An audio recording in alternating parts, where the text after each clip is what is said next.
I still hear it. The thin, broken cry of my son in the storm. That sound carved into me like glass. He was soaked, shivering, tiny fists reaching for warmth. And behind him, in the doorway of my mother's house, my own mother stood still, arms crossed, eyes hard. "I don't raise bastards," she said, flat as stone. My sister laughed behind her. "Serves you right, filthy little whore." I didn't scream, I didn't beg. I just wrapped my arms around my baby and ran into the rain. That's when the headlights came. That's when steel kissed bone. And I thought, I'm going to die like this, with my son clutched to me, abandoned, broken. But fate didn't kill me that night. It woke something in me. Once I trusted them. My mother's hands once braided my hair for school. My sister once swore she'd protect me forever. I was 17 when I got pregnant.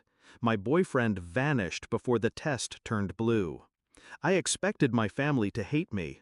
They didn't, at first. They smiled, told me they'd stand by me. I clung to that promise. I worked 2 jobs. I handed every paycheck to my mother for rent, groceries, bills. I thought we were surviving together. But loyalty, I learned, has an expiration date. It began with whispers, the way my sister stopped coming home on nights she promised to watch the baby. The way my mother muttered about wasted years when she thought I couldn't hear.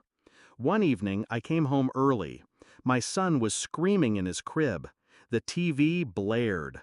My sister was sprawled on the couch, scrolling, ignoring him. When I confronted her, she smirked.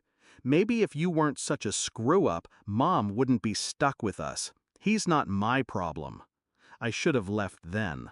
But I didn't, because leaving meant nothing but a stroller, a baby, and the streets. That night in the rain was the final truth. They didn't just stop loving me, they wanted me gone. Throwing my son out into the storm wasn't neglect, it was exile. When I woke in the hospital, body splintered, my son safe but coughing in a crib beside me. My mother never came. My sister never called. The nurse shook her head. "They told us, you were on your own now." And that's when grief hardened into something sharper.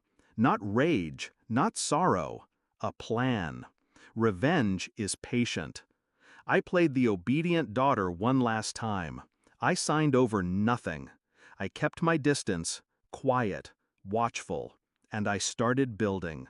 I reached out to social workers, to charities, to lawyers.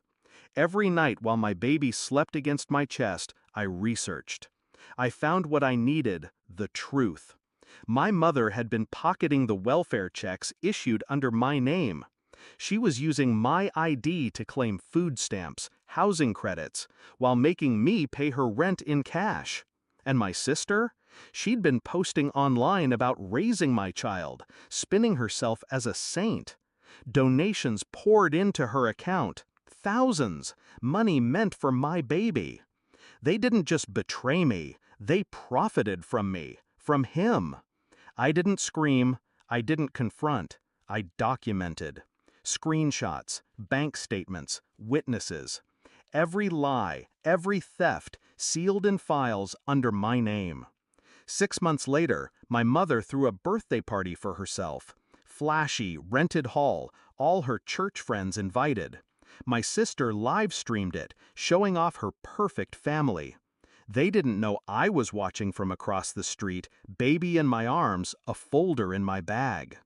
I waited until the speeches, until my mother raised her glass and said, "Family means everything."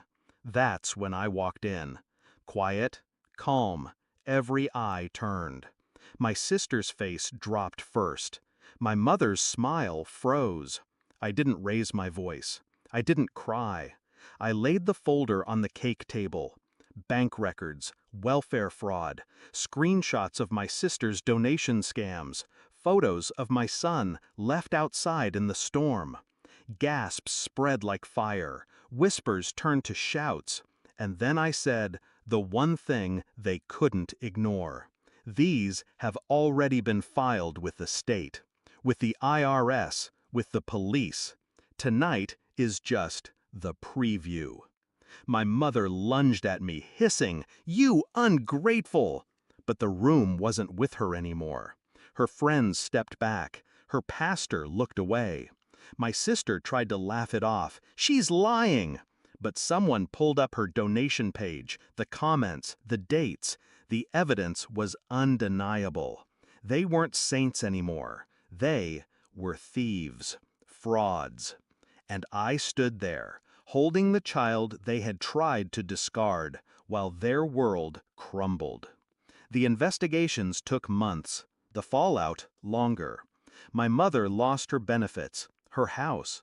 My sister lost her followers, her job, her perfect reputation. And me? I walked away clean, free, with custody secured, financial aid redirected to my name, and doors opening I never knew existed. Because people believe survivors, especially when the liars are exposed.